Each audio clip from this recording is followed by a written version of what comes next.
Welcome back, my friends, to the show that never ends. I'm so glad you could attend. I hope I don't get sued by Emerson, Lake and Palmer for stealing that opening from their live album in 1973. But hopefully they will appreciate the reference. Anyway, this will probably almost undoubtedly be my last video for 2020.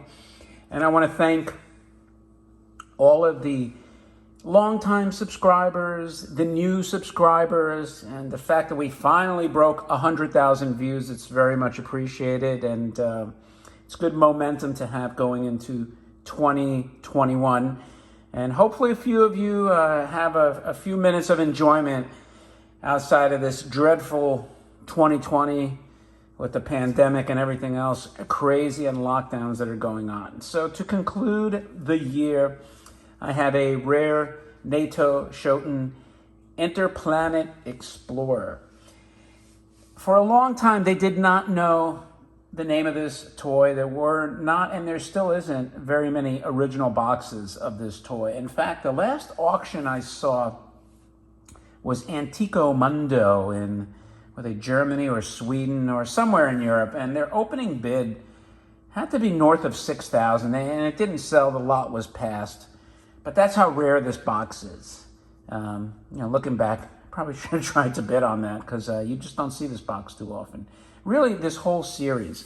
And one thing I can tell you, I actually have a box for this guy somewhere, and the fit is very, very tight. I don't know if I could dig it up, but at any rate, by now there's a lot of examples on the internet of what separates this from a reproduction, besides the fact that this is significantly smaller. The original Naito Shotens are stamped with their logo in the back, and you see this nice lithographed dial in the back. Well, the reproduction would all be plain red. So despite being also taller, but if you don't have them side by side, how are you going to know? How will you know? Look, he's not very stable on his feet. This rivet is a little bit loose. That's the original gun top. A lot of times that's missing.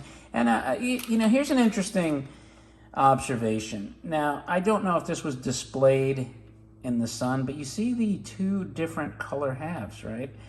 The helmet right there. I love the face of this guy, right?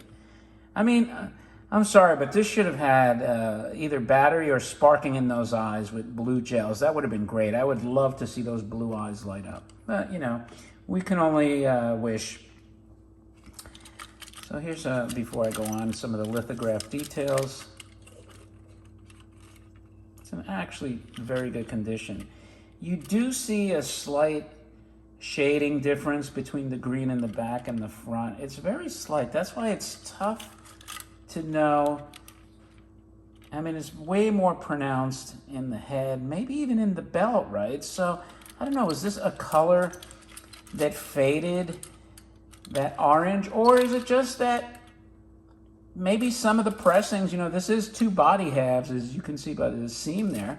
It could be that, maybe the ink was a little lighter, and this is in fact not faded at all. Who's to tell?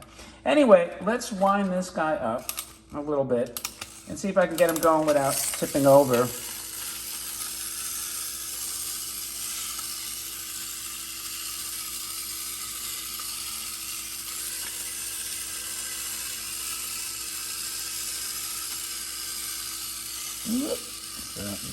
He's a little unbalanced. Ironically, he leans this way. You would think he would be unbalanced towards the gun side because there's a little more weight with the key there and the gun, but apparently that's not the case. So if he was working perfectly, it'd go something like this.